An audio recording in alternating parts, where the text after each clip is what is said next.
नमस्कार. Home minister जाऊबाई जोराच्या आजच्या भागात आपल्या सगळ्यांचं मनापासून स्वागत. वेगानं धावणाऱ्या या जगात आपण सुद्धा आपल्या कुटुंबाच्या भविष्यासाठी, आनंदासाठी रात्रंदिवस धावपळ करत असतो.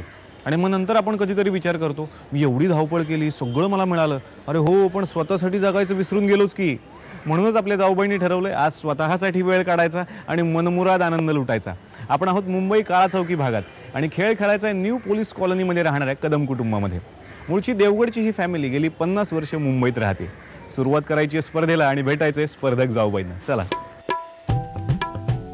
नमस्कार.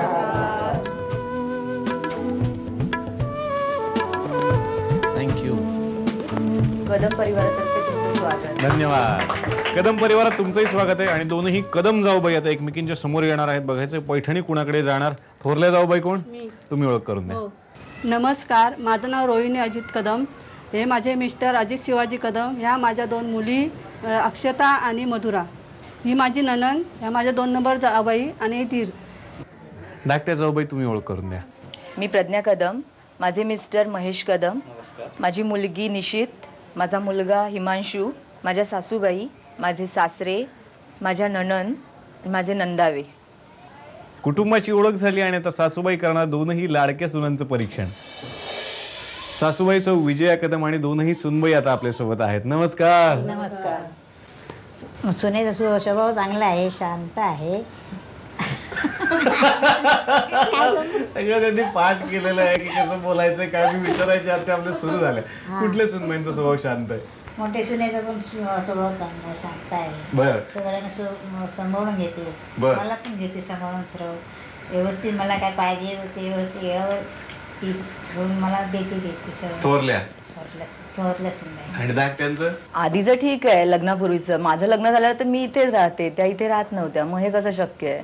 हे करून तुमच्याकडे राहतात या? मग मी इथेच राहते, माझ्याकडेच असतात. बरं. आणि आता चेंबूरला प्रोग्रामसाठी स्पेशली आले आहेत त्या इकडे. अच्छा. मग या वेळेवर कशा देणार वस्तू वगैरे त्यांना काही लागलं? हे बरोबर आहे ना. सासूबाई काय म्हणतात, आमच्याकडे राहता, मी सगळं करते. हो, मग मी इथेच राहतात, त्या तिकडे राहतात. आता आले आहे प्रोग्रामसाठी. आणि आता हे मला सर्व व्यवस्थित देते. 4 टाइम खायचं प्यायचं सर्व व्यवस्थित. ते कोण करताय सगळं व्यवस्थित? धाकट्या सुनबाई करतात. मग बोनस 10 मार्क आता इकडे जाणार का इकडे, काय वाटतं?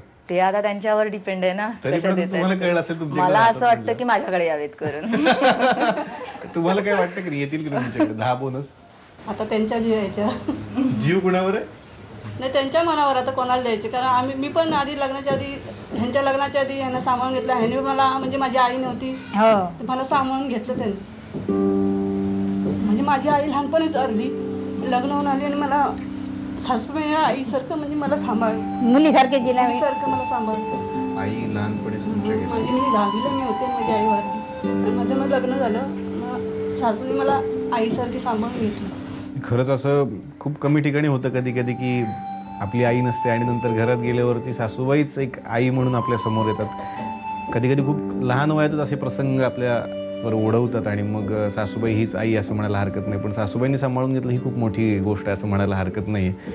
सासूबाई, आता दोघी तुमच्याच मुली आहेत मला मान्य आहे, पण परीक्षण छान करायचं आहे. आता मुलींचं परीक्षण केलं असतं ना तसंच करायचं बरं का. आता कुणाला तरी 10 कुणाला तरी 9 द्यावे लागणार. पहिला प्रश्न आहे तुमच्यासाठी.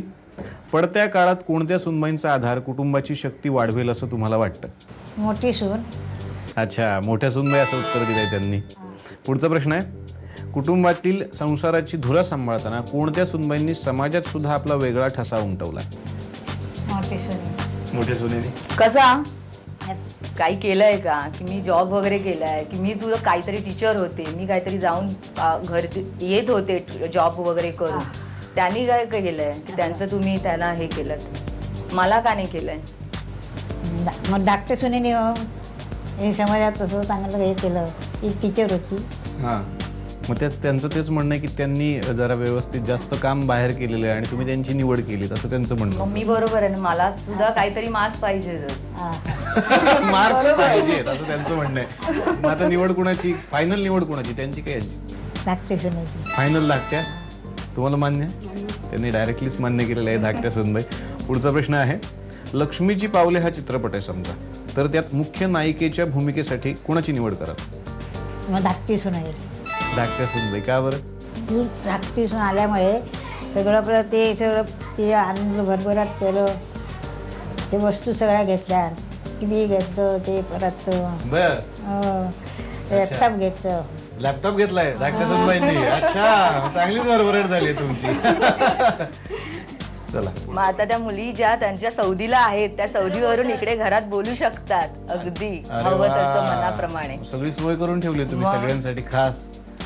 तुम्ही अर्थात. शांतच. तुम्हाला मान्य आहे ना सगळं? मार्क गेले. पुढचा प्रश्न आहे, कोणत्या सुनबाईंच्या वागण्या बोलण्याचा तुम्हाला त्रास जाणवतो? छोटी. छोट्या सुनबाई असं उत्तर दिलेलं आहे. हा. पुढचा प्रश्न आहे, आर्थिक नियोजनाची बाजू सांभाळण्यात कोणत्या सुनबाई कमी पडतात? छोटी. छोट्या सुनबाई असं त्यांनी उत्तर दिलेलं आहे. छान तुम्ही बोललात, तुमच्याशी बोलून खूप छान वाटलं. आणि आता दोनही जाऊबाईंच्या सोबत खेळायची आहे पुढची फेरी. दोघी जाऊबाई आता आपल्या सोबत आहेत. ही फेरी खेळायची आहे प्रश्नोत्तरांची. आधी थोडेसे गप्पा मारूयात. तुमच्याकडे सासूबाई राहतात ना? हो, मग तरी पण मार्क कमी, असं कसं काय? तेच मी आता जाऊन विचारणार आहे नंतर की मी असं काय केलंय करून, काय असेल की म्हणजे? मला मार्क्स का कमी आहेत करून विचारणार, काय विचारणार, कसं विचारणार? की मी कुठे कमी पडले म्हणून. दम नाही ना देणार त्यांना? नाही नाही, दम नाही देणार, नक्कीच नाही देणार दम. का हो मला मार्क कमी, दमदाटी करायचं. पुढचे सासूबाई नाही, घाबरतील, त्यांच्या घरात आम्ही अजिबात जाणार. नाही, अजिबात नाही. नाही नाही, कसा आहे स्वभाव थोरल्या जाऊबाईंचा? बोलके आहेत. विचार नाही करत की आपण कोणाला मदत मी मागितली असं काही ना, की विचार नाही करत की आपल्याला त्याने पाठीमागे काहीतरी त्रास होईल, पटकन करून होऊन जातात. पण पुढे कदाचित पाठीमागे त्यांना कदाचित कुठेतरी त्रास होत असेल असं मला वाटतं. का वाटतं असं? असं वाटतं कारण का मी सुद्धा विचार करते ना की मला मदत करण्यामुळे ह्यांना कुठेतरी काहीतरी प्रॉब्लेम होतच असणार, त्यांचं कुठेतरी काहीतरी काम राहत असणार करून. पण त्या अजिबात असं मला विचार काहीच नाही वाटत करत. नाही. मी सगळ्यांना मदत केली. आता माझ्या 2 नंदाई ते बाळ नाही, झाले. मला वाटतं ते की त्यांना त्याचा त्रास, मी जी त्यांना मदत मागितली त्यांच्याकडून, पण माझ्यामुळे कदाचित त्यांना त्रास होईल, पण त्यात असला विचार करत नाही की मला काही पटकन त्यांना स्वतःबद्दल पटकन हो म्हणून मोकळ्या होणार की मी काय करशील, हो मी करेन ते करू, असं बोलून मोकळ्या होतात. कोणती अशी मोठी मदत तुम्ही मागितली की त्याच्यामुळे त्यांना त्रास होईल? कसं म्हणजे आता समजा माझ्या पाळणपणाविषयीच हे कर ना, की त्या एवढं सगळं त्यांची मुलगी लहानच होती मुलगी अर्थात, पण त्यांना टाकून सुद्धा त्या इकडे म्हणजे असं आलेल्या मला हे करायला. माझं बाळ एकदमच लहान होतं, सासूबाई काय करू शकत नाही, सासरे पण अर्थात हे होते, त्यामुळे मला मदत करायला त्या आलेल्या इथे. अच्छा, म्हणजे मदत सगळ्यात जास्त त्या करू त्या शकतात? करू शकतात, माझ्यापेक्षाही जास्त. म्हणजे 10 मार्क यालाच तर त्यांच्याकडे चालेल, द्यायचे, अगदी निश्चितपणे ना? मनापासून. हो, एकत्र कुटुंबात राहायला आवडलं असेल मला का? खूप आवडलं असतं, पण ह्या पोलीस या रूलमुळे मी राहू शकत नाहीये. मला खरंच आवडेल राहायला. तुम्हाला? मला पण आवडलं असतं, पण आता एवढ्याच्या रूम मध्ये एवढी माणसं आम्ही राहू शकत नाही ना. अच्छा. पण पाठी पुढे मागे जर रिटायरमेंटच्या नंतर कदाचित हा चान्स आला तर मी नक्कीच राहू. नक्कीच, आणि हा चान्स येऊ. आम्ही तुम्हाला शुभेच्छा देतो की तुम्ही thank you एकत्र राहा आणि अशीच धमाल करत राहा. आता प्रश्नोत्तरांची वेळ. 5 प्रश्न तुम्हाला विचारणार. सासूबाईंना हे प्रश्न आधीच विचारले, त्यांनी उत्तर आमच्याकडे दिलेली आहेत. आता टॅली होणार, तुमची आणि त्यांची उत्तर जुळतायत का? पहिला प्रश्न तुमच्यासाठी, गावच्या मूळ घराचा गृहप्रवेश कोणत्या साली झाला? 2003. 2005. 2003. सासूबाईंनी बनवलेला हा पदार्थ सर्व कुटुंब आवडीने खातात. घावणे. घावणे. अजून काहीच असं बनवलं नाहीये. पुढचा प्रश्न आहे, झी मराठीवरची सासूबाईंची आवडती मालिका? कुंकू. कुंकू. कुंकू. पुढचा प्रश्न आहे, धाकट्या नणंदेला दुबईमध्ये स्थायिक होऊन किती वर्ष झाली? 2 वर्ष झाली. 2 वर्ष झाली. 2 वर्ष झाली. पुढचा प्रश्न आहे, सासू सासऱ्यांच्या लग्नाचा वाढदिवस? 20 जून. 1 जून 1948. दोघींनाही मिळत आहेत 600 रुपये. अभिनंदन. हे तुमचे. सध्या बरोबरीच चालली आहे स्पर्धा, पण आता कुणाला तरी पुढे जावं लागणार, कुणीतरी मागे राहणार. तयारी करा.